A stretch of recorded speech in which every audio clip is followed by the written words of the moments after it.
नौशहरा से सैयद नदीम अशवानी की खबर शामिल करते हैं। जमीयत उलमा इस्लाम फे के मुमताज आलिम दीन टारगेट किलिंग की वारदात में जाँ बहक। पुलिस के मुताबिक जिला नौशहरा के जमीयत उलमा इस्लाम फे के ज़िलई रहनुमा और जामिया तरतीलुल कुरआन नौशहरा के मौलाना अब्दुल्ला पर नामालूम अफराद ने कातिलाना हमला किया।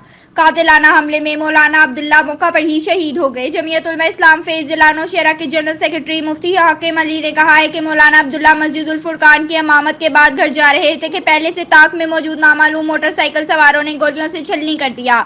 मुल्जिमान फायरिंग के बाद फरार होने में कामयाब हो गए। पुलिस ने शहीद मौलाना अब्दुल्ला की लाश को काजी कम्प्लेक्स मुंतकिल कर दिया। मुफ्ती हाकिम अली ने कहा कि वाकई टारगेट किलिंग की वारदात है। जमीयत उलमा इस्लाम फे के वर्करों का काजी कम्प्लेक्स के बाहर एहतजाज शुरू कर दिया। पुलिस की नफरी भी मौके पर मौजूद।